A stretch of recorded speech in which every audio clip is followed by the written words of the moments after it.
In Ohio today, President Bush signed into law a $26.5 billion education bill. Education has been an issue he's cared about very publicly, and he believes very strongly that testing improves learning. I understand taking tests aren't fun. Too bad. Today's legislation imposes annual tests on millions of school children and holds schools accountable for the result.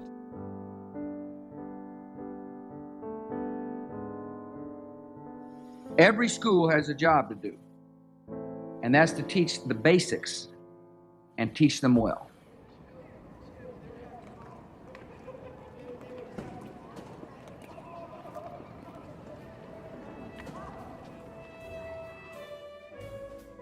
When we take education down to nothing but the basics, just the skills, we're removing life from learning.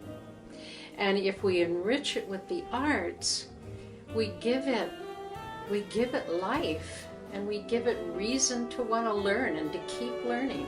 A lot of times arts are the first thing that get cut, especially when the district is suffering from money issues. Because they see it as like an extracurricular versus a really important cross-curricular thing that they can put in their schools. I think the arts have been put on the back burner. I think we've lost a lot of arts programs. I don't think people fully realize what the arts do for kids in education. There are so many skills that the arts teach that are important to kids being prepared to be educated. You know, when I went to school, you had everything every day, and that really has been taken away from kids because we need to do more testing. We need to do, all these things that we're being told we need to do. Well, we need more time to do them because, we're asking our kids to do so much more, so that's where it's being stolen. We're in an educational trend of standardization and intensification and teaching to tests and the test results and things like this, which I think can sometimes take away from the creative. Ebert encourages self-expression and thinking within the confines of reality, but also encouraging thought that may be outside of our perspective. When people are trying to convince artists that they should be something else, they're like, oh, they're an art major, how cute. You're like, alright, stop listening to music, stop watching TV, don't go to plays, don't do anything, don't even wear cute clothes with patterns on them. Because, honey, those are all artists, and the world would be kind of boring without them. There's so much give and take from the arts. Like, you can learn so much from people, and therefore teach other people so many things. Like, it's just a constant mixing bowl of just different people, different ideas, different skin colors, different everything. It's one big coming together that everybody can do. Like, if you're teaching arts, it gives students an outlet to express themselves and create things, and art is fun.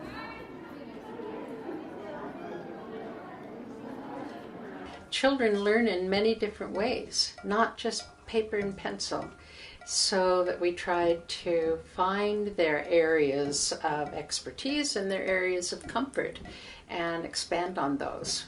We're trying to cultivate an environment where kids can be successful, not just in the standard ABCs and 1, 2, 3s, but kids have other talents, and we're trying to foster those as well. And it's not only fostering them, it's bringing them out of kids as well. So we're just giving them more opportunities to find success in their life. I believe that really sets up, lifelong love of learning. That's part of our job here, is to make learning exciting and fun and powerful. I think they're a part of the human experience, so to leave them out of school would be preposterous.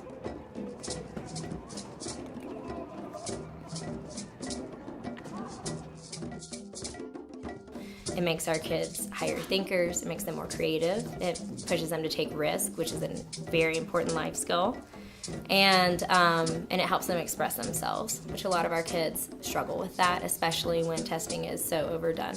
I think it's like a critical thinking piece, that our kids really know how to get what they want. They can plan and implement their own ideas. Their ideas count here. I know how to work better with people. I know how to communicate better with people. I know how to express better what I'm thinking or what I'm needing or those kinds of things.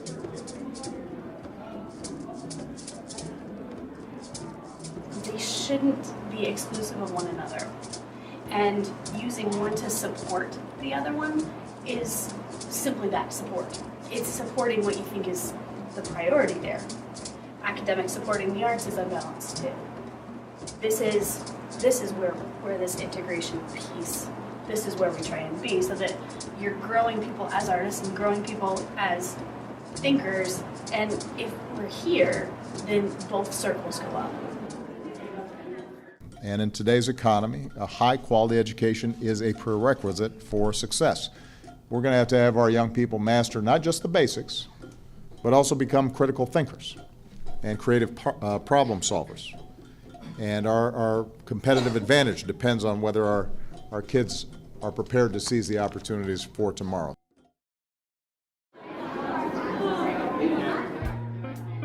Art is, in and of itself, a representation of culture. It's always somehow representing you and your world. Art is taking the passion from the soul and expressing it to the world somehow. Either sound or an image that people see in many different ways. Anything that helps me understand a person. Any means of creativity, expression, or problem solving. Any activity that adds beauty, interest, creative thought, imagination, movement to whatever you're doing. Anything that affects the five senses, that affects a person's emotions. Art is something that can be a visual or a performance, and it sort of makes people feel something, or it represents something. It's more than just what you see or hear. There's like a deeper meaning to it. So I think art, really of any kind is the human being trying to represent their experience, which is pretty cool and powerful.